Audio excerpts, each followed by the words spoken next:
오늘 함께 은혜 받을 말씀은 사도행전 3장 11절에서 26절까지의 말씀입니다. 함께 봉독하시겠습니다. 나은 사람이 베드로와 요한을 붙잡으니 모든 백성이 크게 놀라며 달려나아가 솔로몬의 행각이라 불리우는 행각에 모이거늘 베드로가 이것을 보고 백성에게 말하되 이스라엘 사람들아 이 일을 왜 놀랍게 여기느냐 우리 개인의 권능과 경건으로 이 사람을 걷게 한 것처럼 왜 우리를 주목하느냐? 아브라함과 이삭과 야곱의 하나님, 곧 우리 조상의 하나님이 그의 종 예수를 영화롭게 하셨느니라. 너희가 그를 넘겨주고 빌라도가 놓아주기로 결의한 것을 너희가 그 앞에서 거부하였으니 너희가 거룩하고 의로운 일을 거부하고 도리어 살인한 사람을 놓아주기를 구하여 생명의 주를 죽였도다. 그러나 하나님이 죽은 자 가운데서 그를 살리셨으니 우리가 이 일의 증인이라. 그 이름을 믿음으로 그 이름이 너희가 보고 아는 이 사람을 성하게 하였나니 예수로 말미암아 난 믿음이 너희 모든 사람 앞에서 이같이 완전히 낫게 하였느니라. 형제들아 너희가 알지 못하여서 그리하였으며 너희 관원들도 그리한 줄 아노라.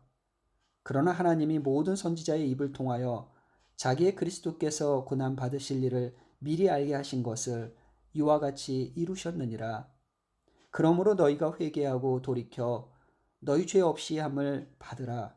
이같이 하면 새롭게 되는 날이 주 앞으로부터 이를 것이요 또 주께서 너희를 위하여 예정하신 그리스도 곧 예수를 보내시리니 하나님이 영원 전부터 거룩한 선지자들의 입을 통하여 말씀하신 바 만물을 회복하실 때까지는 하늘이 마땅히 그를 받아두리라. 모세가 말하되 주 하나님이 너희를 위하여 너희 형제 가운데서 나 같은 선지자 하나를 세울 것이니 너희가 무엇이든지 그의 모든 말을 들을 것이라. 누구든지 그 선지자의 말을 듣지 아니하는 자는 백성 중에서 멸망받으리라 하였고 또한 사무엘 때부터 이어 말한 모든 선지자도 이때를 가리켜 말하였느니라. 너희는 선지자들의 자손이요 또 하나님이 너희 조상과 더불어 세우신 언약의 자손이라. 아브라함에게 이르시기를 땅 위의 모든 족속이 너의 씨로 말미암아 복을 받으리라 하셨으니 하나님이 그 종을 세워 복 주시려고 너희에게 먼저 보내사 너희로 하여금 돌이켜 각각 그 악함을 버리게 하셨느니라. 아멘. 할렐루야. 6월 두 번째 주 수요일 예배에 함께 하시는 우리 모든 성도님들 또 가정, 자녀들 주 예수 그리스도 이름으로 환영하고요. 또 축복합니다. 오늘 본문은 잘 아시다시피 사도행전에 실린 베드로의 두 번째 설교입니다. 장소는 앞에 나와 있는 그 안진뱅이를 일으켰던 성전 미문에서 이제 솔로몬 행각이라는 곳으로 옮겨져서 배경이 이제 솔로몬 행각이 되고 있습니다.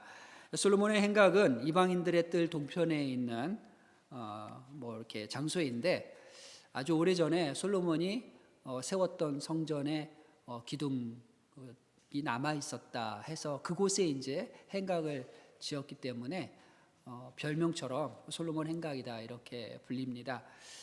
이곳은 요한복음 10장에 보면 예수님께서도 제자들을 이 솔로몬 행각에서 가르쳤던 그런 때가 있었습니다. 그런 적이 있습니다. 요한복음 10장에 나와 있습니다. 바로 이 솔로몬 행각에 모인 사람들을 향해서 베드로가 오늘 성령 강림 이후에 두 번째 본인의 설교라고 할 수 있는 베드로의 두 번째 설교를 하고 있습니다.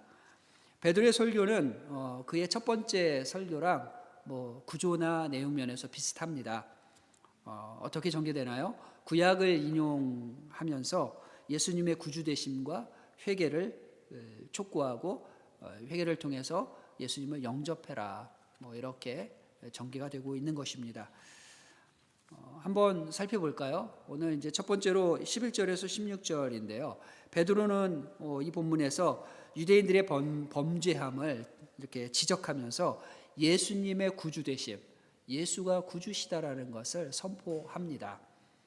안진뱅이가 나은 것을 보고 그저 놀라워하면서 이 베드로와 요한을 쳐다보고 있었던 군중들을 향해서 그들은 이 베드로는 그들이 가진 이 관심과 시선을 이제 예수 그리스도에게 이렇게 돌리도록 권면을 하고 그렇게 풀어나가고 있습니다. 이 사람을 낫게 한 것은 우리가 아니다. 예수 그리스도시다. 이렇게 말하고 있는 거죠. 하나님께서 그를 통하여 역사하여 이 사람을 강건하게 한 것이다. 그는 바로 너희가 십자가에 넘겨준 그 사람이다. 빌라도는 놓아주기를 원했지만 너희는 그를 거부하고 거절하고 도리어 살인자를 놓아줌으로 대신 그를 십자가에서 죽게 했다. 그렇지만 하나님께서는 그를 다시 살리셨으니 이 일에 우리가 증인이다. 이 일에 우리가 증인이다. 이 안진뱅이가 걷게 된 것은 너희가 십자가에 내어준 그 이름을 믿었기 때문이다. 그의 믿음으로 완전히 낫게 된 이 사람이 지금 너희 앞에 서 있다. 너희 앞에 서 있는 이 사람도 그 이름의 증거다. 증인이다. 이렇게 말하고 있는 것입니다. 두 번째로는 유대인들에게 그렇기 때문에 회개를 촉구하고 있습니다. 17절에서 19절까지가 이제 그 부분에 대해서 말하고 있는데요. 베드로는 이제 주제를 바꾸어서 이스라엘이 가지고 있는 이스라엘이 범한 죄를 지적하면서 회개해라 이렇게 말하고 있습니다. 너희가 알지 못해서 그렇게 한 줄을 내가 안다. 그러므로 회개하여 죄사함을 받아라. 그리하면 새롭게 되는 날이 너희에게 올 것이다. 이렇게 말하고 있는데요. 새롭게 되는 날을 다르게 표현을 한다면, 다르게 번역을 하면 유쾌하게 되는 날이라고 이렇게 번역할 수가 있습니다. 무슨 말씀인가요? 죄의 사슬에 매어 어둡고 침침한 날, 그런 세월, 억눌리고 슬피 울며 일을 가는 날이 아니라 상쾌하고 유쾌한 날, 그러한 날이 될 것이다. 그러한 삶이 될 것이다. 이렇게 말하고 있는 겁니다. 그러기 위해서는 너희가 그를 넘겨주었지만 너희가 부인하였고 너희가 죽인 그 예수 그리스도, 너희가 그 예수님을 해한 너희의 이 불순종과 모든 죄를 이제 회개해라, 돌이켜라. 회개가 돌이키는 것이잖아요. 이제 그러한 죄로부터 돌이키고 이제 회개하여 바로 이 새 날을 받아라, 이 유쾌하게 됨을 받아라 이렇게 말하고 있는 것입니다. 죄인이 구원을 받기 위해서는 회개의 과정이 필수적입니다. 이러한 사실을 베드로도 알고 있었기 때문에 이제 유대인들을 향해서 회개하라 이렇게 말하고 있는 겁니다. 예수님도 말씀하셨죠. 처음에 회개하라, 천국이 가까이 왔노라. 세례 요한도 그랬고요. 회개하라 외쳤죠. 회개의 세례를 또 베풀었고, 그래서 회개하여 새롭게 되라고, 상쾌하고 유쾌한 삶이 되라고 오늘 베드로가 그의 두 번째 설교에서 그렇게 선포하고 있는 것입니다. 세 번째로는 언약의 성취자가 예수 그리스도시다 이렇게 선포하고 있습니다. 20절에서 26절까지입니다. 베드로는 선지자들을 통해서 오리라고 하신 그분이 바로 이 나사렛 예수다 이렇게 말하고 있습니다. 그는 모세를 통하여 나 같은 선지자 하나로 이렇게 표현되었던, 예언되었던 바로 그분이고, 사무엘 이후에 수많은 선지자들을 통해서 예언이 되었고 또 아브라함을 통해서도 약속된 분, 그분이 바로 이 나사렛 예수다 이렇게 말하고 있는 것입니다. 어쩌면 이사야 선지자가 예언한 것처럼 그때 저는 자는 사슴같이 뛸 것이며 말 못하는 자의 혀는 노래하리라 라는 이 말씀이 바로 이 그리스도 예수를 통해서 지금 이 사람에게 이루어졌다라는 것을 보라고 이제 이 사람들 앞에서 선포하고 있습니다. 저와 여러분도 바라보시기를 바랍니다. 볼 수 있는 눈이, 이 영안이 열리시기를 주님의 이름으로 축복합니다.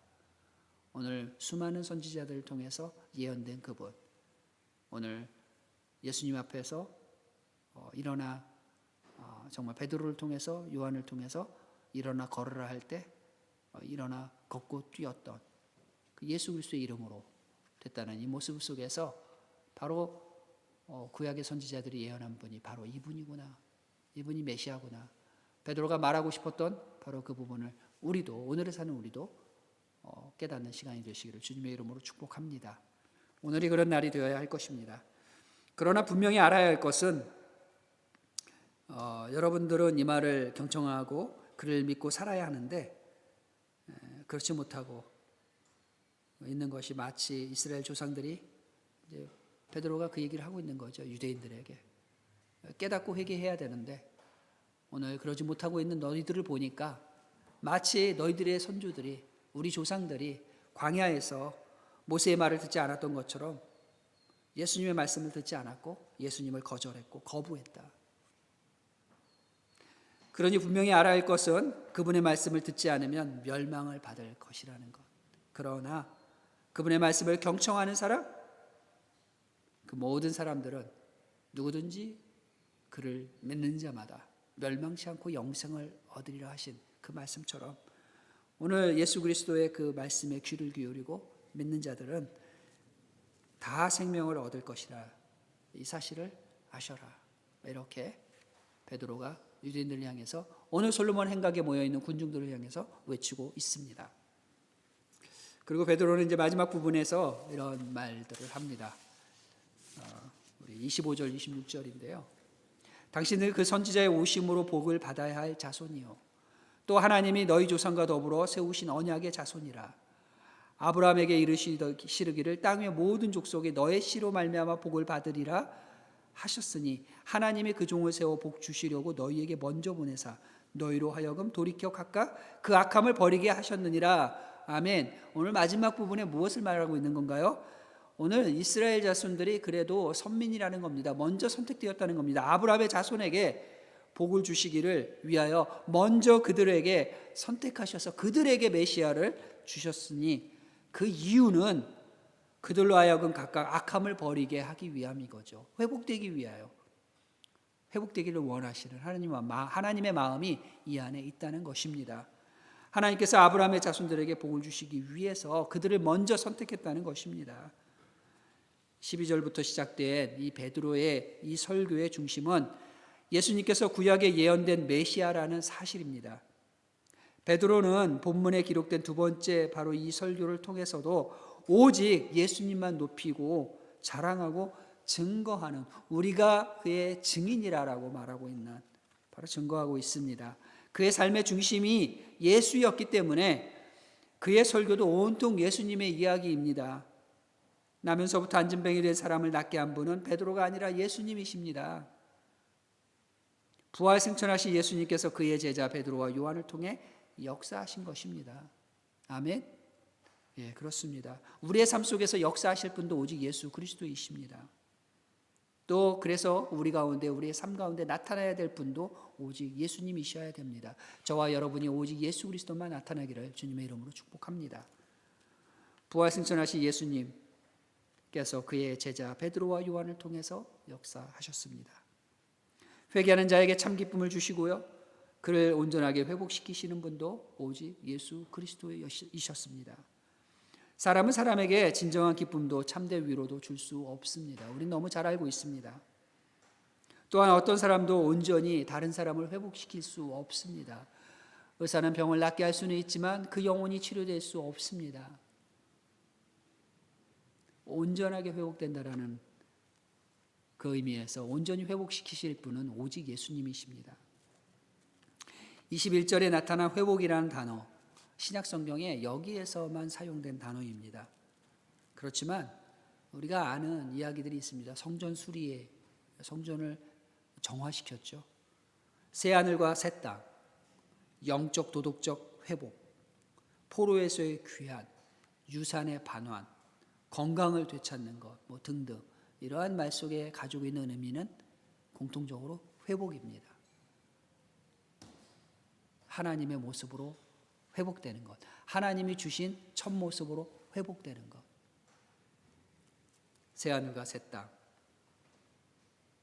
영적 도덕적인 회복, 포로에서의 귀환, 다 회복이죠.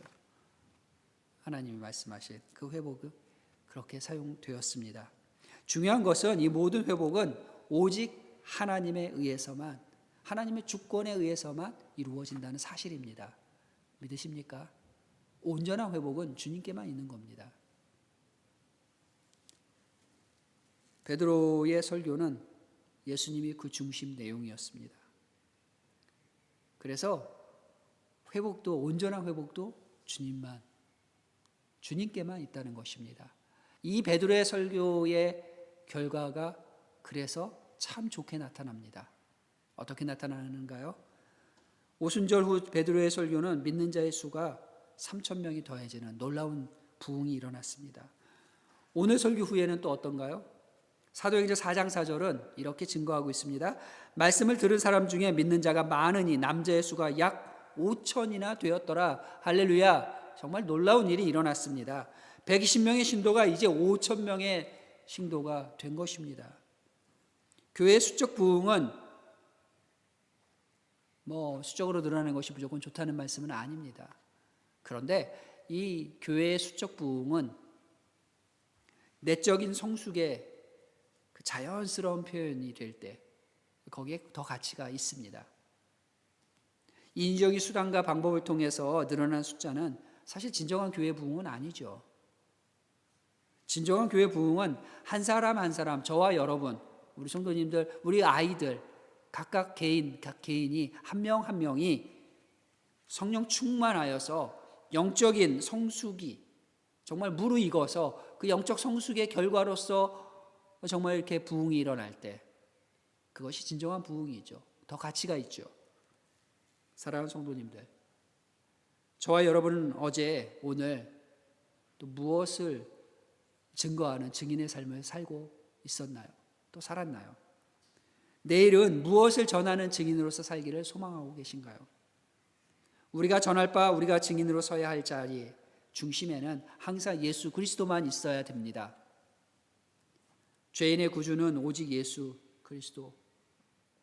내 안에 있는 죄성으로 일어난 모든 죄악들을 고백함으로 날마다 새롭게 되는 그 은혜가 이제는 저와 여러분에게 있으시기를 주님의 이름으로 축복합니다. 날마다 내 영이 새롭게 되는 성도가 성령 충만한 성숙한 성도입니다. 성숙한 성도는 주님의 오심과 죽으심과 부활과 재림의 증인이 됩니다. 당연히 자연스럽게 내 안에 있는 이 복음을, 내 안에 있는 예수 그리스도를 나타내지 않고는 견딜 수 없는 증인이 스스로 되는 것, 성숙한 성도의 모습입니다. 자연스럽게 일어납니다. 그리고 그리스도인의 증인될 삶을 살아내는 이 성숙한 성도가 충만한 곳에 바로 영적인 또 육적인 부흥이 일어난다는 사실을 믿으시기 바랍니다. 저는 교회의 부흥은 굉장히 자연스럽다고 믿는 사람입니다. 제 자신이 또 우리 성도님 한 분 한 분이 하나님 앞에서 건강한 기독교인으로서 영적으로 충만하면 성령이 충만하고요. 또 정말 바른 신앙을 가지고 또 바른 신앙을 사모하며 나아가면 사람은 영적인 존재들이기 때문에 이 영적인 좋은 것들을 사모하는 사람들은 또 교회에 모이게 됩니다. 그래서 교회는 자연스럽게 부흥이 됩니다. 그 일을 위해서 저와 여러분이 먼저 영적으로 충만한 부흥이 있으시기를 주님의 이름으로 축복합니다. 저와 여러분은 그래서 이 일의 증인입니다. 하나님이 내 안에 이루신 일, 내 가정에 이루신 일, 우리 교회에 이루신 일, 그리스도의 증인이 되는 겁니다. 주님은 오늘도 그 역사의 주인공이 되라고 저와 여러분을 부르셨습니다. 초대하십니다. 주님께서 친히 초대하심을 믿고 순종하여 증인의 삶을 살겠다고 다짐하고 결단하는 우리 모든 성도님들, 또 가정과 자녀들 주님의 이름으로 축복합니다. 그렇게 우리 믿음으로 그리스도의 증인의 삶, 오늘 말씀의 제목처럼 우리가 이 일의 증인입니다라고 선포하는 저 여러분이 되시기를 주님의 이름으로 축복합니다. 함께 기도하겠습니다. 전능하신 아버지 하나님 감사합니다. 오늘 베드로의 설교 속에 있는 우리가 그 일의 증인이라고 말하였던, 선포하였던 이 일의 증인이 우리임을, 이 시대의 우리임을 우리가 고백합니다. 주님, 제가, 우리 교회가, 우리 성도님들이 주 예수 그리스도의 증인입니다. 정말 증인된 삶을 성실하게 살아갈 수 있도록 우리를 도와주옵소서. 그렇게 결단하고 그렇게 선포하는 모든 성도님들, 가정과 자녀와 또 삶 가운데 함께하여 주심을 믿고 감사드리며 예수님의 이름으로 기도드렸습니다. 아멘.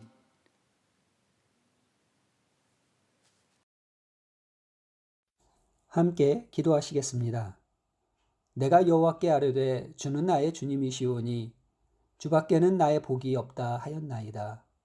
땅에 있는 성도들은 존귀한 자들이니 나의 모든 즐거움이 그들에게 있도다.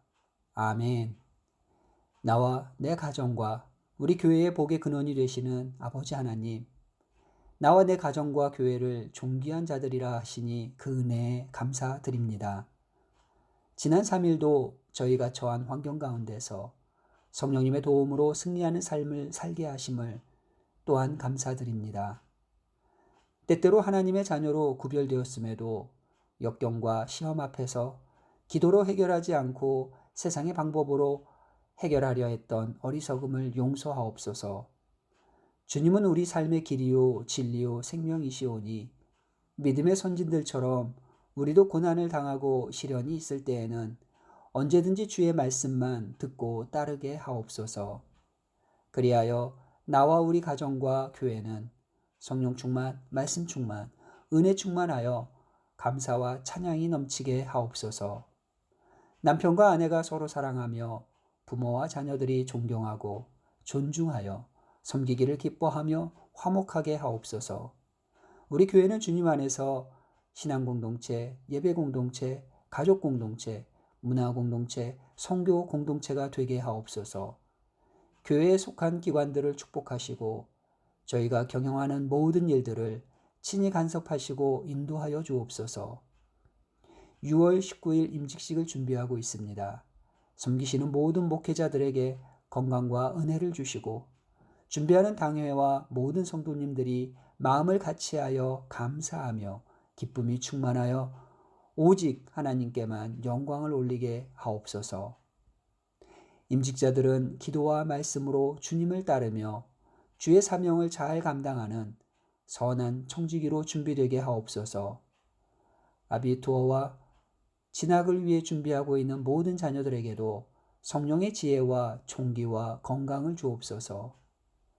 주님의 치료하심을 간구하는 성도들의 기도에 응답하사 영육이 회복되는 기적의 은혜를 경험하게 하옵소서. 투병 중이신 한은석 집사님 부친이신 한정현 장로님에게 긍휼을 베푸사 치료의 은혜를 더하여 주옵소서. 코로나 감염자와 사망자가 급격하게 많아져 고난에 처한 인도의 영혼들을 불쌍히 여기사 구원하옵소서. 온 성도가 기도와 물질로 함께하는 인도 구제 헌금이 주님이 원하시는 곳, 주의 영광이 선포되는 곳에 잘 사용될 수 있도록 지혜를 주옵소서. 선교지 곳곳이 코로나 확산으로 어려움이 계속되며 전염의 위협을 받고 있는 이때에 오늘도 복음 전파를 위해 힘을 다하시는 선교사님들과 가정과 동역자들과 사역을 보호하옵소서. 주여, 세상으로 하나님이 세상을 이처럼 사랑하사 독생자를 보내심과 죄인들을 구원하시기 위해 인간의 몸을 입고 이 땅에 오셔서 십자가의 고난과 죽음도 감당하신 그 사랑을 깨닫게 하옵소서. 전쟁과 기근과 질병으로 가득한 이 땅에서 목자 없는 양과 같이 유리하고 방황하는 자들에게 참목자가 되어주신 예수 그리스도의 이름으로 기도드립니다. 아멘. 주기도문으로 예배를 마치겠습니다. 하늘에 계신 우리 아버지, 아버지의 이름을 거룩하게 하시며 아버지의 나라가 오게 하시며 아버지의 뜻이 하늘에서와 같이 땅에서도 이루어지게 하소서. 오늘 우리에게 일용할 양식을 주시고 우리가 우리에게 잘못한 사람을 용서하여 준 것 같이 우리 죄를 용서하여 주시고 우리를 시험에 빠지지 않게 하시고 악에서 구하소서. 나라와 권능과 영광이 영원히 아버지의 것입니다. 아멘.